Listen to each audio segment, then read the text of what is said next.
ሰላም ጤና ይስጥልን። እንዴት ናችሁ? ዛሬ ይዤላችሁ የመጣሁት ከልክ በላይ የሆነ የሰውነት ክብደት መጨመር የሚያስከትሉ አንዳንድ ችግሮችና እንዲሁም የሰውነት ክብደታችሁ ምን ያህል እንደጨመረ እንዴት ማወቅ እንደምትችሉ እንዲሁም ለመቀነስ ምን ማድረግ እንዳለባችሁ፣ ሰውነታችሁ ውስጥ ደግሞ ይሄ ክብደት እንዴት ሊከሰት ይችላል፣ ሰውነታችሁ በምን መካኒዝም ነው ይሄንን የሰውነታችሁን ከልክ በላይ የሆነ የሰውነት ክብደትን እንዴት ሊገነባ ቻለ የሚለውን ነገር ዛሬ አስረዳችኋለሁ።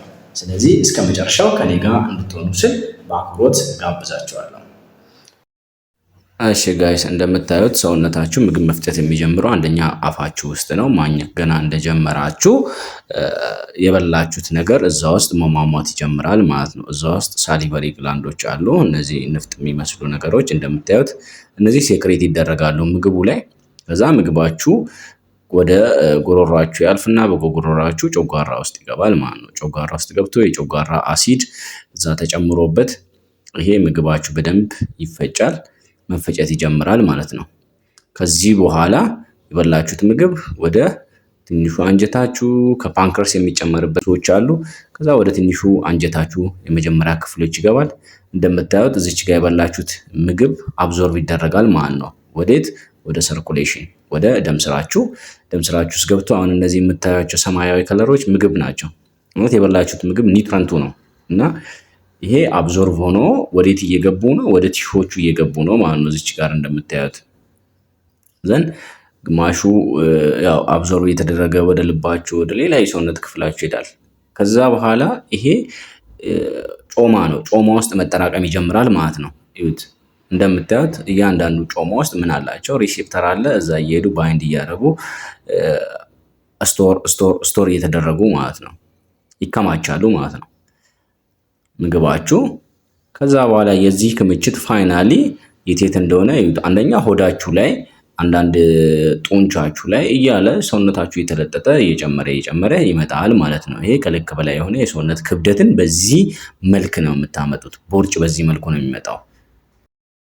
የሰውነታችን ቦዲ ማስ ኢንዴክስ ከ30 በላይ ሆኖ ካገኘ ነው ያ ሰው ኦቤስ ነው፣ ወይንም ከልክ በላይ የሰውነት ውፍረት ወይንም የሰውነት ክብደት ይይዘዋል ማለት ነው። የሰውነት ክብደታችሁ በቦዲ ማስ ኢንዴክስ መለካት የምትችሉት የሰውነታችሁ ክብደት ሲካፈል ለቁመታችሁ በሜትር ስኩዌር ማለት ነው።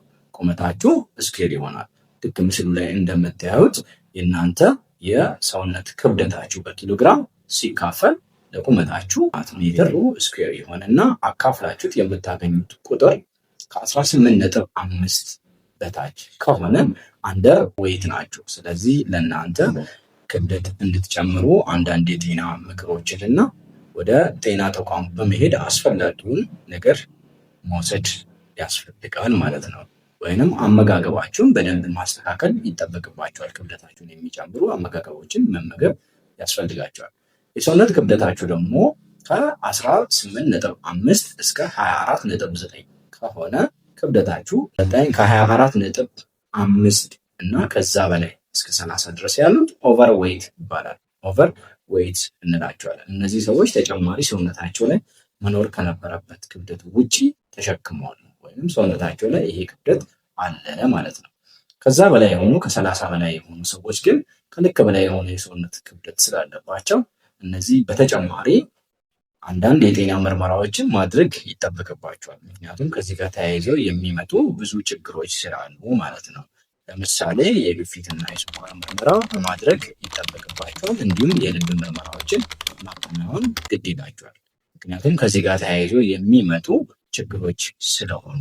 እሺ ጋይስ፣ አሁን በነገርኳችሁ መሰረት ዓለማችን ላይ 1 ቢሊዮን የሚጠጉ ወፍራም ሰዎች አሉ፣ ወይም ቦርጫሞች አሉ ማለት ነው። እናንተ ከዛ መሀል ልትሆኑ ትችላላችሁ። ልኬታችሁን ቅድም እንዳልኳችሁ ኮሜንት ስር አስቀምጡልኝና ከ1 ቢሊዮኖቹ ናችሁ ወይስ ከቀሩት 7 ቢሊዮን ህዝብ መሀል ናችሁ?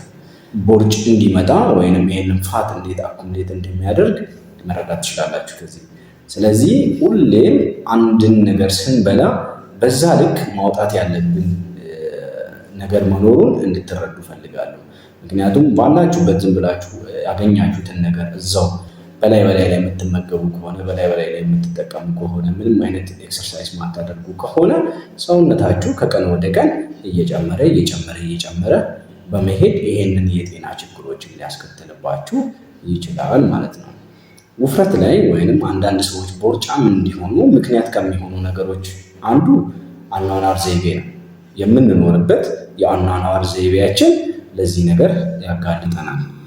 የምንኖርበት ሶሻል ወይንም ያለንበት ህብረተሰብ አካባቢም ለዚህ ነገር እኛን ሊያጋልጠን ይችላል። በጄኔቲክስ ማለት አንዳንድ ጂኖች ለዚህ ሊያጋልጡን ይችላሉ። ይህም እንደ አንድ ምክንያት መውሰድ እንችላለን። ሌላው መድኃኒቶች፣ ውፍረት ከሚያመጡ መድኃኒቶች መሀል አንዱ አንቲሳይኮቲክ ድረግ ነው። ይሄ ለአይምሮ የምንጠቀመው። ሌላው አንቲኮንቨለሰንት ለማንቀጥቀጥ የምንጠቀመው መድኃኒቶች ኮርቲኮስትሮይድ ላይክ ፕሪዲንሲሎን አይነት መድኃኒቶች፣ እንዲሁም ዲያቤቲክ መላይተስ ላይ ወይም ስኳር ላይ የምንጠቀመው ሜዲኬሽኖች። ሌሎቹ ቤታ ብሎከር የምንለው የመድኃኒት አይነቶች አሉ። እንዲሁም ደግሞ ለሆርሞናል ቴራፒ እንደዚህ ለወሊድ መቆጣጠሪያ እንዲሁም ለአንቲ ዲፕረሰንት የምንጠቀማቸው ዲፕሬሽን ማለት ነው። ሌላው ነን ስቴሮይዳል አንቲ ኢንፍላማተሪ ድረግ እነዚህ መድኃኒቶች ዳይሬክትሊ ባያመጡም ያው ኢንዳይሬክትሊ ሰውነታችን ውስጥ ጨውና ውሃ ሪቴን እንዲሆን በማድረግ የሰውነታችን የውፍረት መጠን እንዲጨምር ያደርጋሉ። በቀጣይ ቪዲዮአችን ምን ውፍረትን እንደሚያመጡ ከነዚህ ነገሮች ውጪ እንዲሁም ደግሞ እንዴት ውፍረትን ከራሳችሁ ላይ መከላከል እንደምትችሉ ውፍረት የሚያመጣቸው አንዳንድ የበሽታ አይነቶችን ምን ችግሮችን እንደሚያስከትሉባችሁ በሚቀጥለው ቪዲዮ ይዤ እመጣለሁ። ይህንን ቪዲዮን ላይክ፣ ሼር፣ ሰብስክራይብ እያደረጋችሁ እስከዛ ጠብቁኝ እላችኋለሁ። ወዳችኋለሁ። ደህና ሁኑልኝ።